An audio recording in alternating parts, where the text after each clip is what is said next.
അല്ല, ഇത് മുഖ്യമന്ത്രിയുടെ ഭാഗത്തുനിന്ന് ഒരിക്കലും അങ്ങനൊരു പ്രതികരണം ഉണ്ടാവാൻ സാധ്യത കുറവാണ്. കാരണം അദ്ദേഹം പോലും ഭരണഘടനയെ വിശ്വസിക്കാത്ത ഒരു വ്യക്തിയാണ്. CPMൻ്റെ മന്ത്രിമാരെല്ലാം.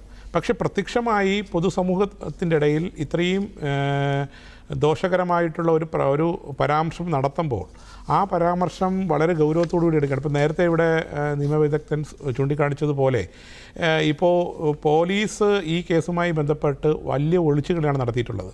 ഇപ്പോൾ അദ്ദേഹം ചൂണ്ടിക്കാണിച്ച ചില വിഷയങ്ങളോടൊപ്പം തന്നെ ഇപ്പോൾ മാധ്യമങ്ങളുടെ അല്ലെങ്കിൽ ഇത് പ്രസിദ്ധീകരിച്ച മാധ്യമങ്ങളുടെ മൊഴിയെടുത്തിട്ടില്ല.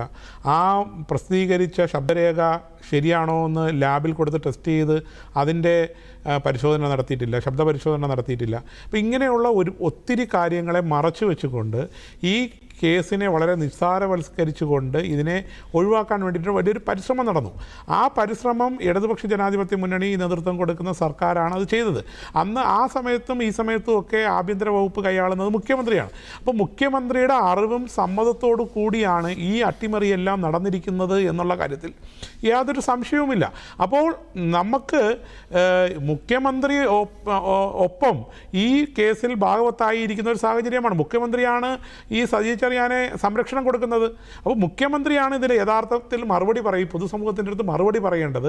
കാരണം അദ്ദേഹം ഭരിക്കുന്ന ആഭ്യന്തര വകുപ്പിൻ്റെ കീഴിലാണ് ഈ പോലീസ് അന്വേഷണം നടന്നത്, ഇത്രയും വലിയ ഈ കേസിനെ അട്ടിമറിച്ചത്.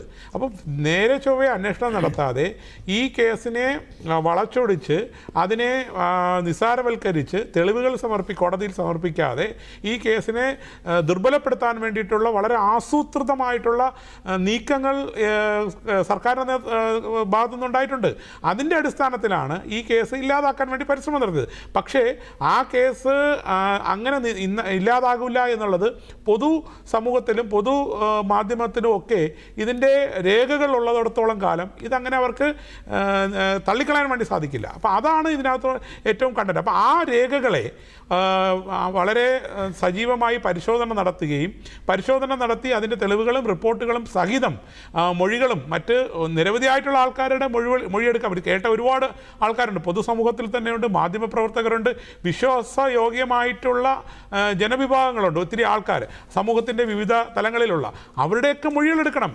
ഇപ്പോൾ രാഷ്ട്രീയ പാർട്ടി നേതാക്കന്മാരുണ്ട്, പൊതുസമൂഹത്തിൽ പ്രവർത്തിക്കുന്ന നിയമവിദഗ്ധരുണ്ട്, ഇവരുടെയൊക്കെ മൊഴികൾ രേഖപ്പെടുത്തി ആ മൊഴികളുടെ അടിസ്ഥാനത്തിലായിരിക്കണം കോടതിയിൽ സമർപ്പിക്കേണ്ടത്. ഈ രീതിയിലുള്ള ഒരു അന്വേഷണവും ഈ സർക്കാർ നടത്താൻ വേണ്ടി തയ്യാറായിട്ടില്ല. അപ്പോൾ മനഃപൂർവ്വമായിട്ട് വളരെ ആസൂത്രിതമായിട്ട് ഈ സജി ചെറിയാനെ രക്ഷിക്കാൻ വേണ്ടിയിട്ട് ഈ സർക്കാർ ഈ പോലീസിനെ ഉപയോഗിച്ചുകൊണ്ട് ഈ കേസിനെ അട്ടിമറിക്കാൻ വേണ്ടിയിട്ടുള്ള എല്ലാ നടപടിക്രമങ്ങളും പൂർത്തീകരിച്ചു. അതിൻ്റെ പിന്നിൽ ആഭ്യന്തര വകുപ്പാണ്. ആഭ്യന്തര വകുപ്പ് എന്ന് പറയുമ്പോൾ കേരളത്തിലെ ആഭ്യന്തര വകുപ്പ് കൈയാളുന്നത് മുഖ്യമന്ത്രിയാണ്. അപ്പോൾ മുഖ്യമന്ത്രിയാണ് ഈ കേസിൽ ഒന്നാം പ്രതി എന്നുള്ള കാര്യത്തിൽ യാതൊരു സംശയവുമില്ല.